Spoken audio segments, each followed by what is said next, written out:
지난주부터 같이 룻기를 한 장 한 장 또 살펴보면서 또 하나님 메시지를 듣고 있는데, 특별히 룻기 전체에 흐르는 주제 중에 하나는 헤세드라고 지난주에 한번 나누었습니다. 헤세드가 무엇인지 혹시 기억나십니까? 네, 약한 자가 강한 자에게 보이는 어떤 충성이 아니라, 강한 자가 굳이 그렇게 하지 않아도 되는 강한 자가 정말 필요한 약자들에게 보이는 어떤 호의라고 이야기했습니다. 그럴 의무가 없음에도 불구하고 자발적으로 보이는 그런 충성을 헤세드라고 이야기했습니다. 룻기는 사실은 이 헤세드가 전체에 흐르는 성경이기도 합니다. 1장에서 우리가 봤던 것처럼 집안에 정말 소망되는 남자들, 남편과 아들들을 잃어버린 나오미, 그런 나오미가 사실 자신이 할 수 있는 최대의 헤세드를 며느리에게 베풀면서 자유를 줍니다. 자신의 나라, 백성, 고향으로 가라고 이야기합니다. 그런 강권 속에 오르바는 자신의 고국으로 돌아갑니다. 룻 역시 사실 자신의 나라와 고국과 백성으로 돌아간다고 해서 그 누가 비난할 사람은 없습니다. 하지만 룻은 그렇게 하지 않아도 되지만 기꺼이 어머니의 하나님이 나의 하나님이 되고 어머니의 백성이 나의 백성이 될 것이라고 고백하면서 살아서도 뿐만 아니라 죽어서도 어머니와 함께 하겠다고 이야기하면서 나오미를 붙잡습니다. 반면 나오미는 전능자가 나를 씌웠다고 하면서 괴로워하면서 자기는 죽은 것과 다름없다고 이야기합니다. 이런 나오미에게 사실 너무나 주옥 같은 고백으로 붙잡아주는 룻이 있었기에 비록 이방 여인이긴 하지만 이 순간만큼은 죽은 아들보다 더 큰 위로와 살아갈 힘을 얻고 돌아옵니다. 이렇게 말만 하는 것이 아니라 룻은 실제로 어머니 나오미와 함께 베들레헴으로 돌아옵니다. 이렇게 말과 행동으로 룻은 룻의 입장에서, 또 나오미는 나오미 입장에서 자신보다 더 약한 자들을 향하여서 그 곁을 지키면서 헤세드를 보여줍니다. 드라마 같았으면, 우리 인생 같았으면, 이런 고백 가운데 사실 스토리가 더 좋게 이어지면 좋겠지만 고백과는 달리, 우리의 결심과는 달리 현실은 녹록지만은 않습니다. 정말 귀한 고백으로 시어머니인 나오미를 붙쫓아서 왔지만 1장 마지막에 나타난 것처럼 그것이 환대를 받는 것도 아니고 그렇다고 해서 뭔가 변화가 일어나는 것도 아님을 알 수 있습니다. 오히려 그 10년 만에 돌아오는 그런 자신을 향하여서 쏟아지는 어떻게 보면 시선들, 이런 것들 때문에 나오면 더 괴롭기만 합니다. 고향으로 돌아온 나오미도 이러한데 여러분, 그녀를 따라온 룻은 어떻겠습니까? 2장에 룻을 소개하는 표현이 몇 가지 등장하는데 6절 보면은 모압 지방에서 돌아온 모압 소녀라고 이야기합니다. 룻이라고 이야기하지 않습니다. 룻 스스로도 나는 이방 여인이라고 이야기합니다. 강조합니다. 그러니까 본인이 정말 헤세드를 베풀면서 결단했던 것과 다르게 현실이 얼마나 쉽지 않은지를 암시해주고 있습니다. 가만히 생각해보면 언어도 문화도 환경도 다 다른데 또 먹고 살아가야 될 어떠한 생계조차도 사실은 뭔가 해결되지 않는 상황들, 본인 입에 풀칠 하나 하는 거면 어떻게 하겠는데 사실 책임져야 할 이제 시어머니까지 있는 상황입니다. 딱히 일할 것도 없고 먹을 양식도 없습니다. 그러니까 이런 상황에서 사실 이제 우리가 읽지는 않았지만 2절을 보면은 룻이 더 적극적으로 은혜를 구하면서 나가서 이삭이라도 주워오겠다라고 이야기합니다. 이런 면을 보면서 어떻게 보면은 이제 자기는 나라도 아닌데 뭔가를 구하겠다는 면을 보면서 조금이라도 어떻게 보면 나오미가 뭔가를 이렇게 시도할 법도 하지만 나오미는 그냥 갔다 오라고 보내버립니다. 어떻게 좀 비교할 수 있을지 모르겠지만 꼭 지금 룻이 처한 형편이, 그러니까 해외에서 이주해온 어떤 노동자 여성이 한국 남편과 결혼해서 이렇게 살아가는데 어찌저찌한 이유로 여성 혼자 남겨졌습니다.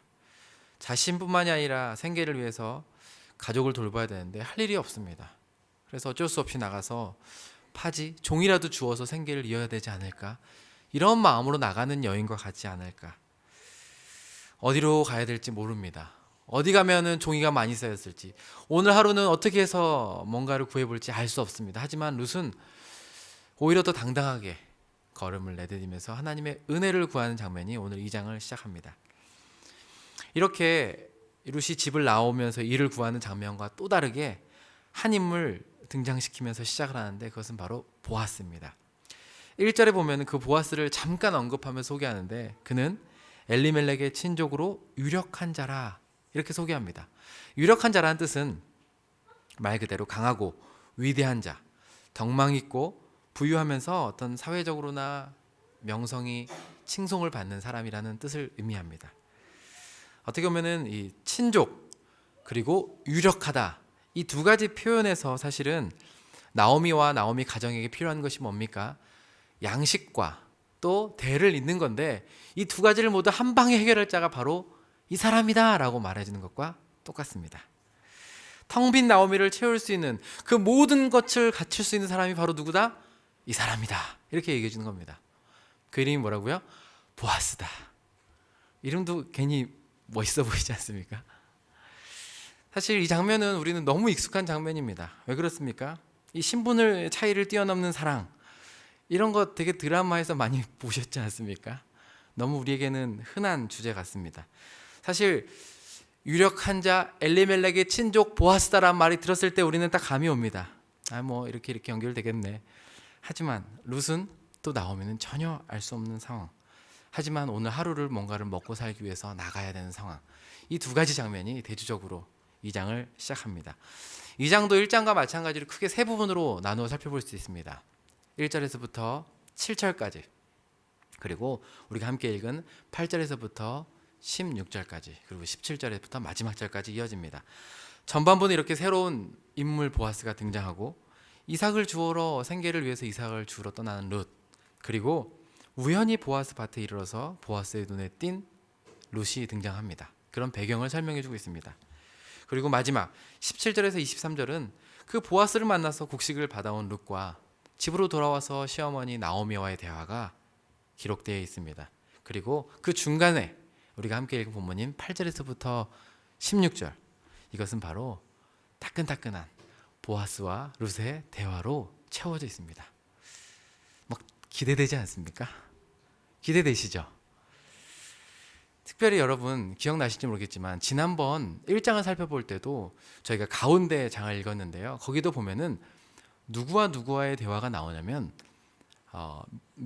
시어머니 나오미와 두 며느리 대화가 나오면서 이 대화를 통해 사실은 이들이 베풀고 있는 헤세드가 무엇인지를 드러내 보여주는 것처럼 이 장도 그렇습니다. 이 장에도 더 헤세드가 더 강조되어서 등장하는데 그게 바로 이 룻과 보아스의 대화를 통해서 나오미가 룻과 그의 며느리 오르바를 3번이나 대화를 통해서 헤세드가 드러나는 것처럼 우리가 함께 읽은 이 본문도 보아스가 룻과의 이 3번 대화를 통해서 정말 그 베풀고 싶어하는 헤세드가 무엇인지가 드러내고 있습니다. 먼저 이 보아스의 밭에 이르러서 이삭을 주우러 온 룻의 태도가 매우 적극적이었다는 것을 설명해 줍니다. 전반부는 이제 그런 부분을 기록해 줍니다. 룻이 이삭을 주우러 왔습니다.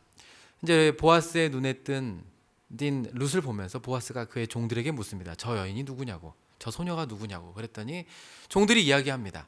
저 여인은 나오미를 따라온 며느리인데, 돌아온 며느리인데 모압에서 온 소녀라고 이야기합니다. 그리고 그녀는 지금부터 베는 자를 하나를 요청을 했는데 뭐냐면 베는 자를 따라서 단 사이에서 죽게 했다는 요청을 했다라고 이야기합니다. 이 요청을 보면서 왜 룻이 담대하고 또 이렇게 뭔가 적극적이냐라고 알 수 있냐면 당시 사실은 이제 이삭을 줍는 문화를 보면 알 수 있습니다. 잘 아시는 것처럼 이스라엘 백성들은 이방인들이나 과부나 고아들로 하여금 양식이 없어서 생계를 이어갈 수 없는 사람들로 하여금 스스로 생계를 이어갈 수 있게 이삭을 줍는 제도가 있었습니다. 우리 레위기 23장 22절인데요. 우리 한 목소리 한번 읽어볼까요? 시작. 너희 땅에 곡물을 벨 때에 밭 모퉁이까지 다 베지 말며 떨어진 것을 줍지 말고 그것을 가난한 자와 거류민을 위하여 남겨두라. 나는 너희의 하나님 여호와이니라. 아멘. 다 줍지 않게 합니다. 줍다 보면은 추수를 하다 보면 떨어진 곡식들을 남겨두게 합니다. 왜 그렇습니까?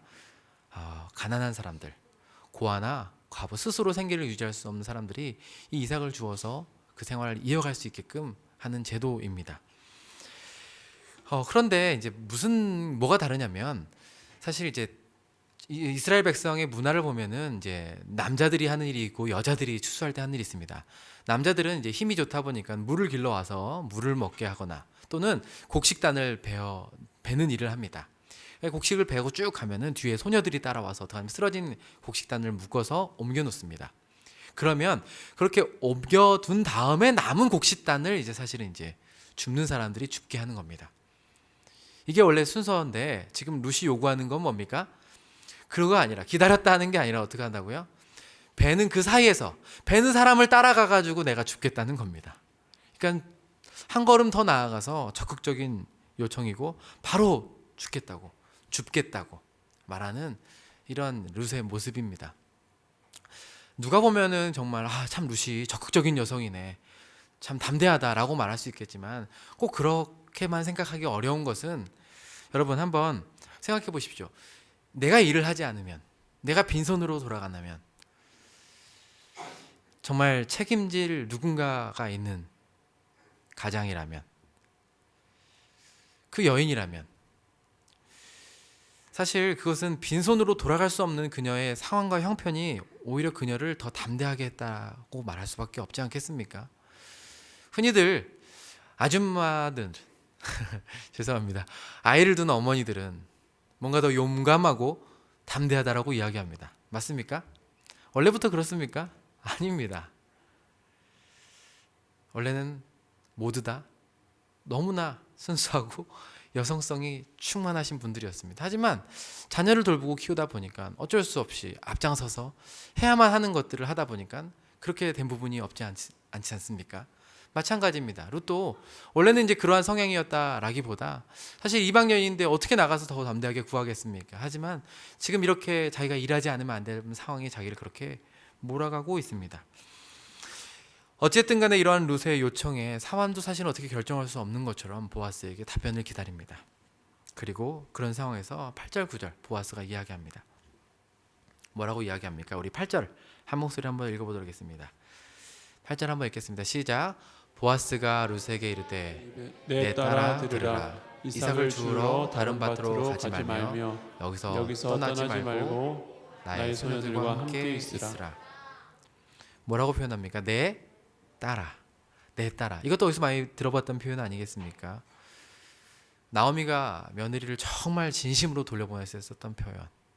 언제 봤다고 지금 이제 이 보아스가 룻을 딸이라고 부릅니까? 사실 어떤 여성으로서가 아니라 오히려 그만큼 나이가 많이 차이 나는 것뿐만이 아니라 사랑하는 아버지가 딸을 대하듯이 지금 이 룻을 대하고 있는 것을 보여줍니다. 지금 보아스의 마음이 다른 이상한 마음이 있는 것이 아니라 오히려 자상하고 배려심이 많은 아버지와 같은 마음으로 지금 뭔가 룻에게 베풀고 있음을 가르쳐줍니다. 그가 베푼 호의가 8절 9절에서 계속 나오는데 첫 번째는 정말 룻의 필요를 채워주는 헤세드입니다. 뭐라고 이야기합니까? 다른 밭으로 가지 말라고. 여기서 떠나지 말고 나의 소녀들과 함께 있으라고 이야기합니다. 아니 뭐 그냥 이렇게 흘려들으면은 좋은 말, 좀 좋은 배려를 해준 것 같네라고 보이지만 사실은 뭐라고 이야기합니까? 마치 내가 정말 너가 필요하고 여기에 고용된 일꾼의 하나처럼 내 밭에서 일해달라고 요청을 합니다. 특별히 여기 함께 있으라, 나의 소녀들과 함께 있으라, 이 표현은 1장 14절에서 룻이 나오미를 붙쫓았다 할 때 쓰는 그 표현과 동일한 표현을 씁니다. 룻이 나오미를 붙쫓았더라 했을 때 그 표현, 함께 했던 것, 그것처럼 지금 보아스는 마치 동일한 단어를 쓰면서 룻에게 이 소녀들과 함께 붙어 있으라라고 이야기합니다. 단순히 추수하고 남은 것을 줍는 것이 아니라 오히려 추수할 때 넘어진 이삭을 주워서 묶은 소녀들 속에서 너의 양식들을 채워가라라고 이야기합니다. 한 학자는 이 표현을 보면서 이렇게 이야기합니다. 아무런 설명이 없지만, 이 한마디 속에는 아무런 설명이 없지만 그럴 의무가 없음에도 불구하고 나오미를 붙쫓았던 룻에 대한 보상처럼 시어머니를 붙쫓은 룻은 보아스의 소녀들과 붙어 있으면서 아직은 변방이지만 이스라엘 밖에서부터 이스라엘 안으로 들어올 수 있게 된 계기를 얻게 되었다. 모압인은 총회에 들어오지 못한다고 율법은 정하고 있지만 충성을 보인 모압 여인이 하나님의 은혜와 섭리 가운데 이스라엘 총회 안으로 들어오고 있는 것이다. 너무 시적인 표현 아니겠습니까? 사실 자신은 그냥 어떻게 보면은 나오미에게 뭔가를 도움이 될까? 자기 마음을 다하여서 자기가 할 수 있는 것 안에서 호의를 베풀었고 나오미를 붙쫓았는데 오히려 동일한 표현을 써서 자신을 붙잡아주는 손길을 발견하게 됩니다. 뿐만이 아닙니다. 보아스는 한 걸음 더 나아가서 그의 실제적인 안전과 필요를 돌봐주기까지 합니다. 배는 자들을 따라서 이삭을 죽게 뿐만이 아니라 소년들로 하여금 건드리지 말라고 합니다. 그리고 그 소년들이 떠온 물을 마시라고 합니다. 이게 뭐 또 아무것도 아닌 것처럼 보이지만 사실은 당시 추수밭은 매우 많은 위험에 여인으로서는 노출될 수 있는 장소였다라고 합니다. 때리거나 해를 가해도 아무렇게 대처할 수 없는 공간. 뒤에도 나오지만 이제 추수하고 타작마당에서는 이제 늘 이제 그런 술에 취한 장면들이 나오는데 거기서 어떠한 여성들에게 대해서 성추행이나 성폭행을 한다고 해서도 뭔가 권리를 주장할 수 없는 장소가 바로 그 타작마당과 추수하는 곳이었습니다. 뿐만이 아니라 사실은 이스라엘 백성이 추수할 때는 물과 음식이 필수적인데 지금 룻이 그런 것을 가지고 나올 형편이 어디 있습니까? 자신뿐만이 아니라 집에서는 양식이 없어 기다리고 있는 시어머니가 있고 자신의 물뿐만이 아니라 자신의 식량조차 못 나와서 일을 하고 있는 그런 룻에게 물이 필요하지 않을까 해서 물. 정말 룻은 나오면서 혹시나 나에게 오늘 은혜가 베풀면이라고 나오미에게 말했지만 정말 뜻하지 않은 은혜를 입으면서 감동을 받는 순간이 바로 이 순간입니다. 그래서 룻의 반응이 이렇습니다. 10절 우리 10절도 함께 읽어볼까요? 시작. 룻이 엎드려 얼굴을 땅에 대고 절하며 그에게 이르되 나는 이방 여인이거늘 당신이 어찌하여 내게 은혜를 베푸시며 나를 돌보시나이까. 그녀의 가장 첫 번째 행동은 엎드리는 것입니다. 왜 그렇습니까? 도저히 받을 만한 뭔가 이렇게 대우를 받을 만한 자격 없는 나에게 너무나 큰 대접을 받고 있기 때문에 그렇습니다. 기대할 수 없는, 기대치 못한 은혜에 자연스러운 반응입니다. 그러면서 다시 한번 묻습니다. 왜 내게 은혜를 베푸십니까? 왜 나를 돌보십니까? 이 말은 그냥 눈에 보이는 배려들도 있지만 궁극적으로 왜 이방 여인인 그 누구도 하나 거들떠보지 않는 나를, 돌아보는 사람 하나도 없는 나를 당신은 돌보십니까? 라고 묻습니다. 우리도 궁금합니다. 도대체 보아스가 왜 이 여인에게 이렇게 특별한 관심과 대접을 베풀고 있는 걸까요? 본문에 나와 있지 않지만 사실 보아스가 호의를 베푼 이유는 사실 그것이 이스라엘 백성이라면 누구나, 하나님께서 택해서 불러신 백성이라면 누구나 할 것 없이 그것이 이스라엘 백성의 정체성이기 때문에 그렇습니다. 출애굽기 22장 21절 22절을 보면 이렇습니다. 제가 읽도록 하겠습니다. 너는 이방 나그네를 압제하지 말며 그들을 학대하지 말라. 너희도 애굽 땅에서 나그네였음이라. 너는 과부나 고아를 해롭게 하지 말라. 22절도 있습니다. 22절입니다. 이스라엘 역시 과거 이방 땅에서 노예고 객이었기 때문에 그들을 구원하신 하나님의 은혜를 입은 백성이기 때문에 하나님께서는 내가 너희를 어떻게 돌봤는지 기억해라. 그리고 너의 예전 일을 기억하면서 이방인들을 그렇게 돌아보라. 사실 이것이 이스라엘 백성들의 정체성입니다. 하나님께서 그들을 택하신 이유기도 합니다. 하지만 이것은 이스라엘 백성들에게는 당연하지만 하나님을 모르는 이방 여에게는 너무나 생소한 것입니다.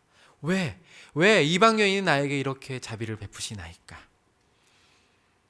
이 의도가 분명히 원론적인 답변이 숨어 있었지만 여러분, 보아스는 이렇게 답변하지 않습니다. 이거는 우리 백성의 정체성이기 때문에 내가 너희에게 호의를 베풀고 있다라고 말하지 않습니다. 그러니까 정답을 말하지 않습니다. 오히려 한 걸음 더 나아가서 율법이 요구하는 그 답변의 이상의 것, 마땅히 해야 될 그 이상의 것들을 이야기하면서 룻에게 내가 이렇게 하는 이유를 설명해 줍니다.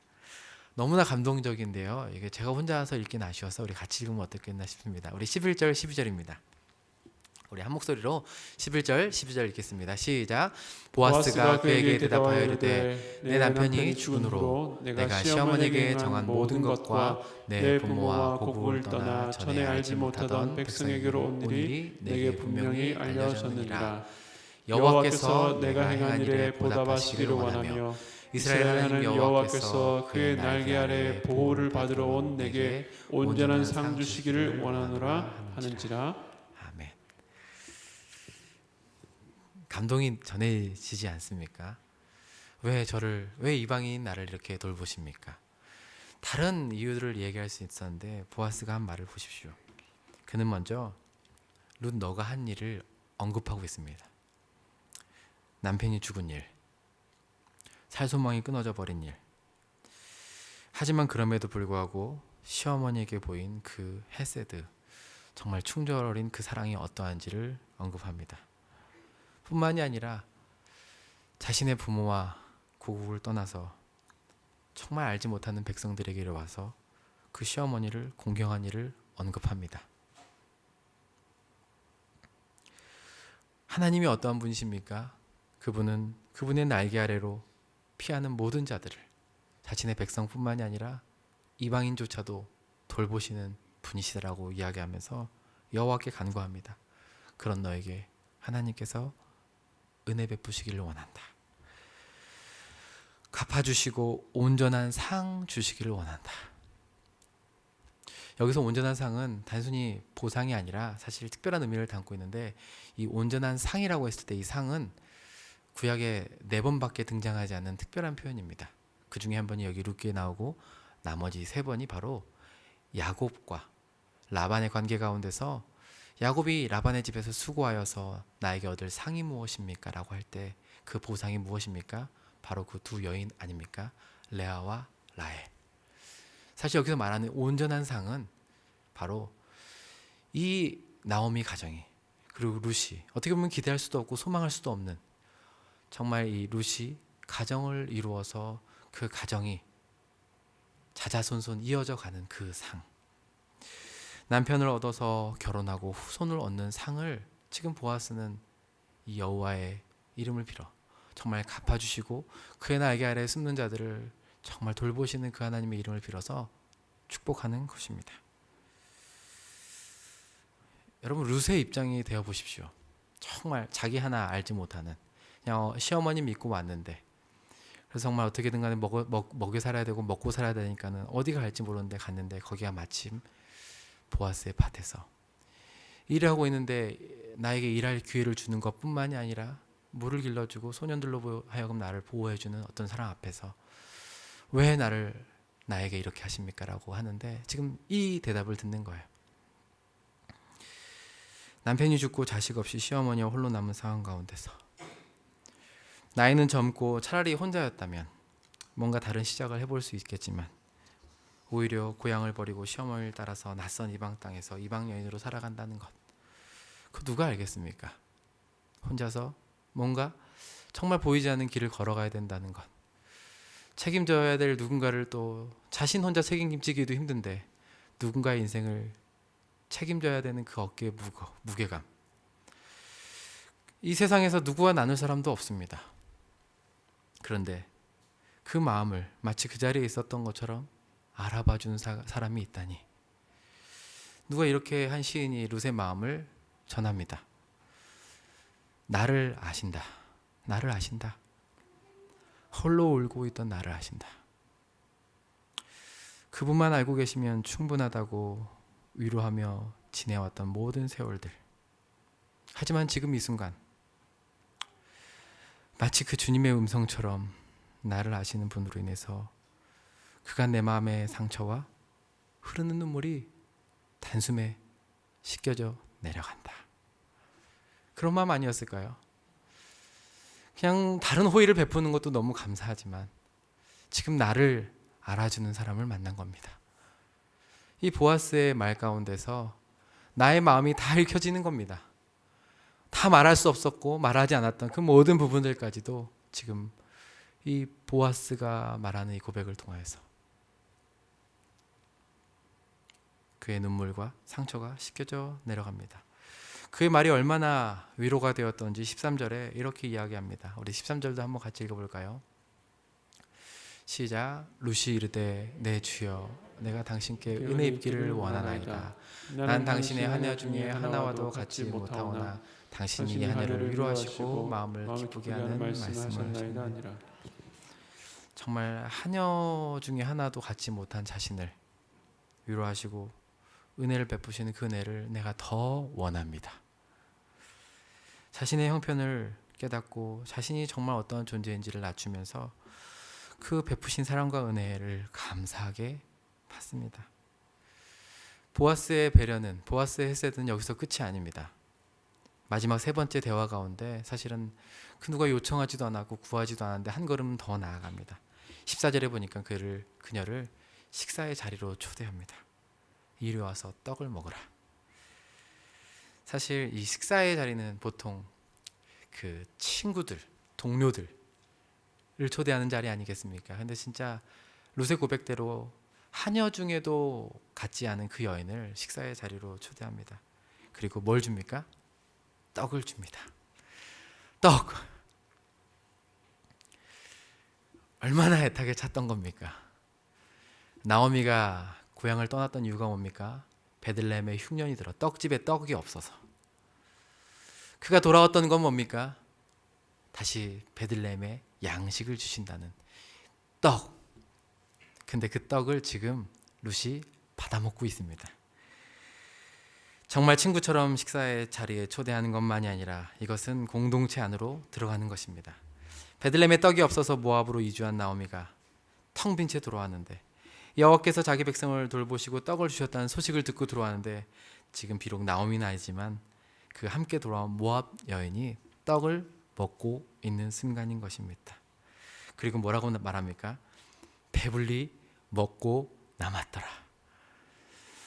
그 배부르다는 것을 한 번도 어떻게 보면 경험해보지 못한 여인에게 지금 보아스는 분에 넘치도록 말로써 그의 마음을 위로하고 덮어버리는 것뿐만이 아니라 실제적으로 일을 하면서 곡식을 가져갈 수 있게끔 하는 것뿐만이 아니라 그의 입술에 떡을 먹여주고 그녀의 배를 채워주는 이 헤세드를 지금 베풀고 있는 겁니다. 여기서 끝이 아닙니다. 떠나기 전에 하나 더 15절 16절 보면은 이렇게 이야기합니다. 다시 이제 일을 하려고 나아가는 룻을 보면서 다른 소년들에게 이야기 당부를 합니다. 우리 한번 읽어볼까요? 시작. 룻이 이삭을 주우러 일어날 때 보아스가 자기 소년들에게 명령하여 이르되 그에게 곡식 단사에서 죽게 하고 책망하지 말며 또 그를 위하여 곡식 다발에서 조금씩 뽑아버려서 그에게 죽게 하고 꾸짖지 말라 하니라. 원래 요청한 대로 곡식 단사이에서 주워갈 수 있도록 하면서 책망하지 말고 비난하거나 뭐라고 하지 말고 심지어는 뭐라고 합니까? 곡식 다발 사이에서 뽑아서 버리라고. 왜 그렇습니까? 왜 이렇게 지시합니까? 혹여나 룻의 자존심이 상하지 않도록 룻이 뭔가 누군가의 남은 것을 주어서 생계를 유지하는 그 사람의 마음이 어떠한지를 가장 잘 알기 때문에 그리고 그런 여인들이 받을 비난과 책망이 무엇인지 알기 때문에 보아스는 더 강력하게 이야기합니다. 꾸짖지 말라고. 이방 여인으로서 과부로서 어떤 대우를 받을지 가장 잘 알기 때문에 사실 레위기 아까 읽었던 23장 22절에서 고아와 과부들에게 춥지 말아서 그들이 먹을 수 있도록 하라는 것 이상으로서 사실 지금 보아스는 호의를 베풀고 있습니다. 저는 보아스를 보면서 참 어떻게 이런 사람이 있지? 그런데 이런 보아스의 섬세함과 배려, 사려 깊음을 보면서 사실은 이 시대의 이전에 거슬러 올라가서 나온 인물임에도 불구하고 오늘 이 시대에 이렇게 잘 어울리지? 라는 생각을 해보게 됩니다. 그렇지 않습니까? 시대마다 남성상의 변화가 있었습니다. 그래서 사실 우리 부모님 세대는 뭔가 이렇게 세심하고 자상한 아버지, 남편의 역할이기보다는 먹고 살기가 어려웠기 때문에 사실 배고픔을 해결해 주는 거, 책임감을 갖는 거, 그래서 자녀들을 돌보는 거 사실 이렇게 되면은 뭐 크게 할 말이 없었습니다. 끝이었습니다. 하지만 시대가 변하면서 훈남, 혹시 훈남이라는 표현 아십니까? 먹여 살려서 훈남이 아니라 그냥 훈훈하면 훈남. 차도남 혹시 들어보셨습니까? 차가운 도시 남자랍니다. 츤데레, 뭐 일본 말이긴 하지만 이게 뭔가 이렇게 아주 부드럽게 대하는 건 아니지만 또 섬세하게 돌보는 남자들. 요즘에는 사실은 뭐 뇌생남, 뭐 그래서 그냥 행하는 것만이 아니라 뇌도 섹시해야 된답니다. 요생남, 요리도 잘해야 돼요. 그러니까 시대마다 남자의 상들이 다 변해왔는데 지금 보아스를 보면 요즘 나타나도 여성들이 반할 만한 모든 성품을 갖춘 인물 같습니다. 그런데 제 안에 이런 질문이 있습니다. 그러면 세상이 말하는 그런 배려 깊은 남자, 보아스가 베푼 이런 자비, 호의와 성경이 이야기하는 헤세드랑 뭐가 다른가? 뭐가 다르겠습니까, 여러분? 표정을 보니까 제가 숙제로 내드리고 싶습니다. 그런데 이런 질문을 해보면 좀 더 쉬울 것 같아요. 성경이 이야기하는 헤세드로부터 말미암는 이런 자비와 성품과 일반 우리가 오늘날 이야기하는 세상이 이야기하는 어떻게 보면 감각 있고 배려 깊은 것과 뭐가 차이가 있냐면, 여러분 뭔가를 베푸는 게, 배려를 베푸는 게 쉽습니까? 받는 게 쉽습니까? 둘 다 사실은 어렵습니다. 받는 것도 이게 사실 오늘날은 더 어려운 세대가 되어버렸습니다. 호의를 주는 것도 어렵고 받는 것도 어렵게 되었습니다. 동시에 베푸는 것도 요즘 같은 세대에서는 정말 더 마음까지도 고려해서 베풀지 않으면 오히려 베푸는 것이 의미가 없어질 때도 많습니다. 보아스가 사실 룻과 지금 이 관계 가운데서 오늘날과 다른 점이 있다면 그것은 받는 사람이나 주는 사람이나 공통적인 분모가 하나 있는데, 그것은 뭐냐면 이 헤세드를 헤세드게 되게 하는 은혜의 원리가 작동하고 있다는 것입니다. 은혜의 원리가 보아스에게 작동할 때 자기는 자기 주는 것으로 생색내거나 주는 것으로 말미암아 자신이 드러나기 원치 않습니다. 은혜의 원리가 작동할 때 무엇이 드러납니까? 받는 사람 입장에서 받는 사람이 가장 행복한 것을 나의 기쁨으로 여기게 됩니다. 주는 것에 만족하는 것이 아닙니다. 줄 때 주는 기쁨이 있지만 줘버리고 받는 사람 생각하지 않는 그런 나눔이나 배려가 아니라, 지금 보아스가 베푸는 이 헤세드는 정말 하나님의 백성으로서 마땅히 드러내야 될 그 은혜의 원리로서 말미암아 드러나는 헤세드라는 것입니다. 하나님께서 이스라엘 백성을 어떻게 선택해 주셨는지, 어떻게 구원해 주셨는지, 우리가 정말 고아였을 때, 우리가 이방의 종이었을 때 베푸신 그 하나님의 은혜를 기억하면서 베풀기 때문에 베푸는 자의 마음이나 감정이 전혀 드러나지가 않습니다. 내가 기억되기를 원한다가 없습니다. 오히려 하나님의 은총이 너에게 정말 흘러가기를 바란다. 이거면 충분하다. 마찬가지로 받는 룻도 동일합니다. 내가 뭔가 빚지는 마음으로 받는 것이 아닙니다. 내가 당신에게 일을 받았으니 내가 이로 갚아드리겠습니다라는 게 없습니다. 이 헤세드의 원리에서는 헤세드는 분명 또 다른 헤세드를 낳게 하는데, 이 헤세드가 계속적으로 헤세드를 낳게 하는 원리 중에 하나는 뭐냐면 바로 그것이 은혜라는 겁니다. 은혜. 하나님 은혜가 우리 가운데 임할 때 우리는 다른 사람이 은혜를 받았을 때 기뻐하는 것으로 만족하면서 은혜를 흘려보냅니다. 받는 사람이 또 그 은혜를 정말 하나님께서 주시는 것처럼 받아들입니다. 사람에게 갚는 것이 아니라, 사람에게 빚진 마음이 아니라 하나님께서 나를 돌보시고 살피고 계시는구나 하는 마음으로 감사함으로 받습니다. 지금 이스라엘 백성들은 원래는 이 은혜의 원리로 헤세드를 드러내면서 살아가기 위해서 부르심을 받은 백성이었다는 것입니다. 그것을 대표적으로 보아스를 통해서, 또 다르지만 룻을 통해서, 나오미를 통해서 지금 강하게 드러내고 있는 것입니다. 이 룻 바로 앞에는 무슨 책인지 아십니까? 네, 맞습니다. 사사기입니다. 여러분, 사사기는 사사들이 나옵니다. 하지만 사사기의 큰 주제가 뭐냐면, 잘 들어보셨던 것처럼 이렇게 나선형 구조로, 하강식 나선형 구조로 죄가 점점 더 깊어지면서 이스라엘 백성들이 하나님을 떠나는 구조로 되어 있습니다.